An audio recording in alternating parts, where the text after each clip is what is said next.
Now, I really don't like my alarm going off. Instead, I try to ease myself into wakefulness with music, gentle melodies, or voices singing softly. That way I can gradually get going on the day. But there are times when I have to set my alarm, and that jolts me into reality, and that horrible sounding alarm, and I find myself angrily bolting out of bed as I slam the alarm to the off position. Does any of that sound familiar? The narrator in our gospel lesson this morning is trying to get our attention too. Matthew is sending us a sort of alarm. He wants us to be jolted out of our comfortable places and wake up. In a way, it seems like an odd choice for the first Sunday of Advent, the Sunday of hope, hope for the coming Messiah, who will bring good news of God's enduring and everlasting love, hope for the light of the world to soon come again. But that's not the message we heard. Instead, we got this: wake up, get going, sound the alarm, everything's about to change. Our lives are going to be broken into like a thief in the night, invading our homes. That's what's going to happen. And that is what Advent is really all about. We've come to expect the quiet warmth of candlelight, the soft, soothing sounds of carols bringing a message of hope and peace.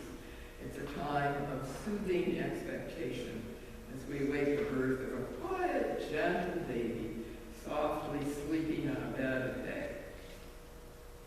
That might be what we have come to expect and probably long for as Christmas approaches, but that's not what we're going to get. Christ is breaking into our lives. The time when we welcome the Christ child should be a time for seeing flames, not soft candlelight. It's a time when our lives should be challenged, disrupted.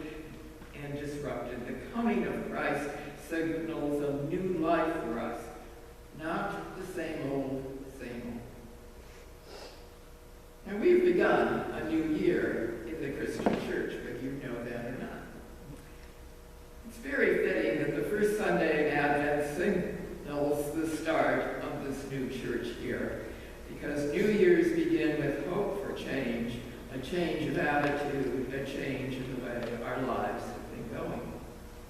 Now, I know that we're still in the month of November, but think ahead to the new year of 2023. We'll probably be making resolutions to change some things in our lives, like losing those extra pounds we're about to gain. We expect to make changes in January, but God expects us to change now, not later. Advent is not just 4 weeks of shopping, decorating, baking, and parties. Advent is not just the 4 weeks before the sweet little baby is born. Advent is preparation, getting ready for the new, the surprising, the unexpected jolt, the loud alarm that will wake us up from our drowsy sleep. It's not a time to curl up and take a nap. That's what the author of Matthew reminds us happened at the time of the Great Flood. People were going around their normal daily lives, working, taking care of their homes, raising children, conducting business as usual, not paying attention to the warning signs God had been sending. People were content, feeling secure, oblivious to the alarms that Noah heard. So when the waters came and swept them all away, only Noah and his family were spared. They were alert, awake, at the right time, ready to change everything in their lives. Matthew wants his audience to get the urgent message to be ready when Christ comes to break the darkness of the mundane and ordinary. And for many years, after Christ's earthly life had ended, the faithful folks of the young Christian church believed that Christ's return would happen within their lifetime. They waited and waited and waited, but nothing happened. Christ didn't show up. Generations were passing and still no return. The church was struggling, trying to cope with the realization that Christ was not going to come according to their time schedule. Matthew is sending the message to the church that we aren't supposed to be spending our time standing around in idleness waiting for God to be with us again. That's not the plan, not the hope God sends us. No, indeed, our hope is not in the expectation that God will come again. Our hope is in the reality that God is here, now, in this time and place, in this life. God is with us in all places and in all ways. Janine Harris was an unemployed, middle-aged, poor woman with high blood pressure. She lived in a dump of a building in a complex that was designated for folks in her impoverished situation. And most painful of all, she was suffering from empty nest syndrome. Janine had one child, Sarika. Now in her junior year of college on the other side of the country. Janine realized that Sarika's education in such a faraway place meant that both of them had succeeded. But Janine missed her daughter something awful. Sarika called her mother at least once a week, and inevitably Sarika would express her justified concern for her mother's safety. You see, the biggest problem in the neighborhood in those days was gang violence. Janine was afraid to leave her apartment, except in the middle of the day, and even then she watched her back closely. In fact, she watched a great deal. Resting her bony elbows on the cracked formica kitchen counter, Janine often peered between the top and bottom of her yellow curtains, keeping a lookout for danger. Too often was she caught between feeling angry at the gun-toting kids in her apartment complex and feeling utterly sorry for them. What kind of life did they have?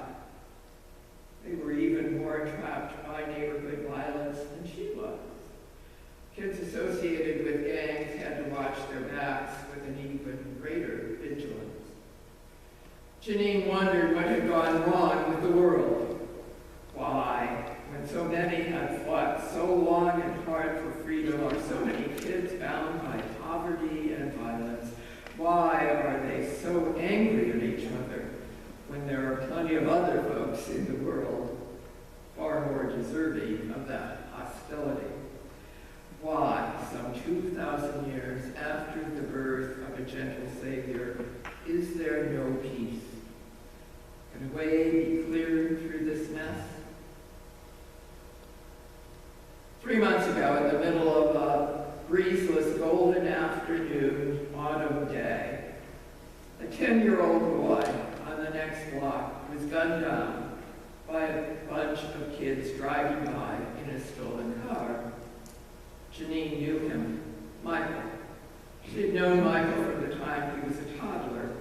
She knew his mother, May, and his younger sister, Leslie. May was a good mother. The terrible truth was that the power of the streets was greater than the power of most mothers. Michael was, according to investigators, a member of the gang that called itself Rage. The kids in the car were members of a rival gang calling themselves Smoke. There were retaliations and counter-retaliations, tires slashed, faces slashed, bullets removed from muscle-bound arms, and shattered kneecaps. Most of the kids in Janine's immediate neighborhood were members of Rage. Janine was glad that Aretha had, by virtue of brains and determination and drive, made it out. Janine did her best with her meager space. She kept it cleaned and polished and sprayed for persistent bugs.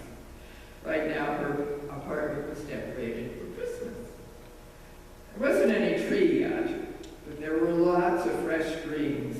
Every year, her neighbor Jim, who sold cut fir trees from the corner of the car lot, there he always had odd trees left over by Christmas Eve, and Jim would bring one by for her. But early in the season, Jim always supplied Janine with a big bag full of trimmed branches, which he used to make the place more alive in a gloomy season. Janine had saved every Christmas ornament Aretha had ever made. These treasures were proudly displayed on the windowsills around her apartment. She kept a wreath of Advent candles in the middle of her kitchen table. There she would light once a week the offering prayers for all the folks she knew who needed prayers. Today marked the lighting of the first candle. In addition to the festive touches this afternoon, the place was filled with warm, sweet aromas of sugar cookies. The third batch was in the oven. These were no ordinary cookies. They were peace cookies, filled with warm hopes and courageous dreams. Now, Janine tried to keep her well-developed skepticism out of her thoughts, for today something miraculous was going to happen. She hoped. Everyone. It was, in fact, a miracle that the whole project had come this far. The miracle started when the old man who lived 3 blocks away from Janine woke up one day and decided enough was enough. He was tired of being afraid. He was tired of hearing about dead and wounded neighbors. He was tired of living in a virtual war zone. Everyone called him Old Man Williams. Williams and another senior citizen named Owens joined forces and decided to bring the violence to an end. So Williams and Owens met with the leaders of both gangs and organized a shaky truce. Today, 3 months later, was Treaty Day. The treaty was a collaborative effort. The signing was going to take place in the fellowship hall of the big Baptist church. Janine's cookies were being baked by special request and would be an important part of the observance and celebration. Back when Old Man Williams was a kid, he belonged to a gang called the Ravens.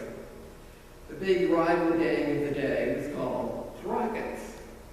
Williams had a good friend, Isaiah, who went off and joined the Rockets, bringing the friendship to a bitter and tragic end.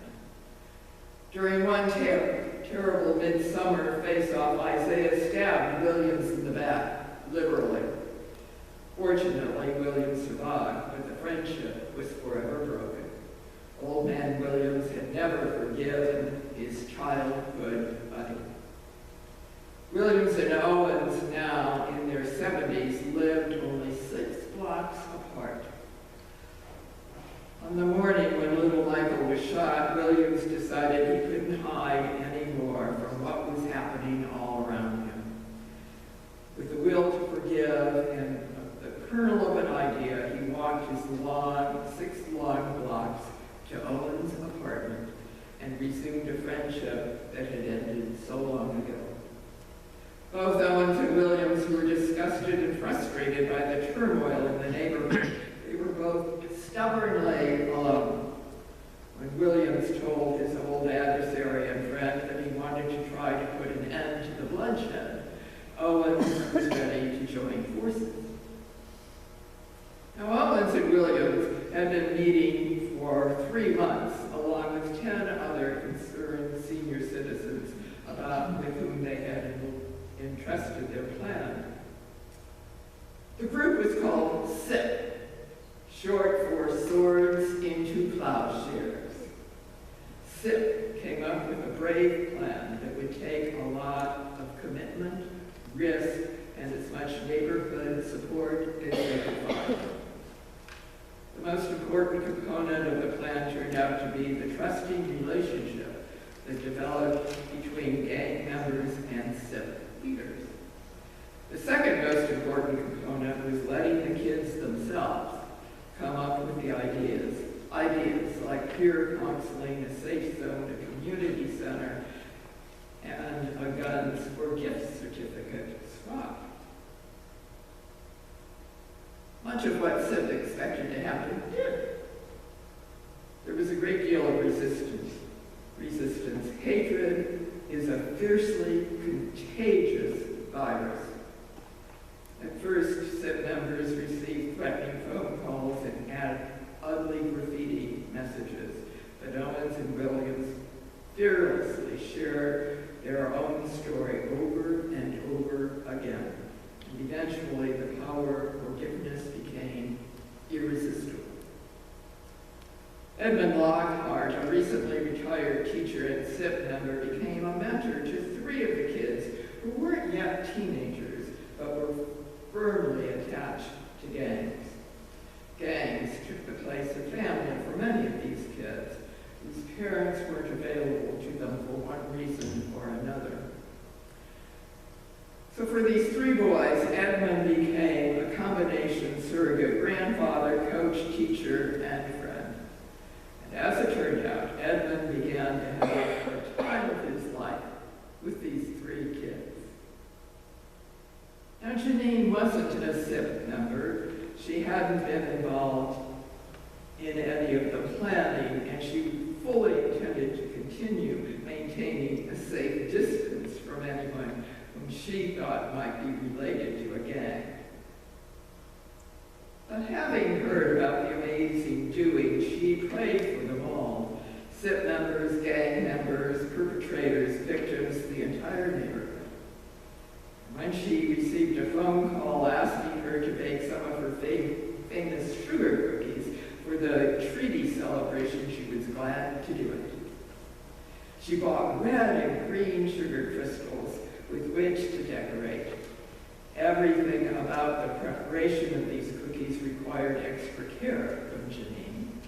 She'd even tried to form the dough into the shape of doves, but they baked themselves into blobby-looking creatures, so she went back to the good old-fashioned round cookies. When they were all baked, Janine called Leslie, Michael's grieving sister, and asked her if she would like to come over and help decorate the feast cookies. When the cookies were finished, Janine and Leslie stood back and admired their handiwork. And they each selected one for tasting. Janine and Leslie agreed they were ready for delivery. Now, nobody who had lived through as much as Old Man Williams and Isaiah Owens and Edmund Lockhart and Janine had held any illusions about the truce between the gangs. Knowing well the rough edges and short fuses of humanity, they knew this could be a miracle with limitations. Leslie asked, "Do you think this treaty's really going to work?" Janine answered with an optimistic lilt in her voice, "Who knows? I think it might just. Who knows?" Allowing the splendid smell of the miracle cookies to fill her senses, Janine considered the fallout of love, the redemptive power of forgiveness, the magnificence of living in community, and the immeasurable impact of God's gift of hope. Janine said again, "Who but Almighty God knows?" and gave Leslie a big hug.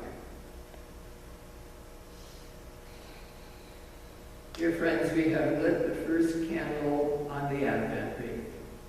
The greens will soon be finished, hanging the soon be finishing hanging the Greek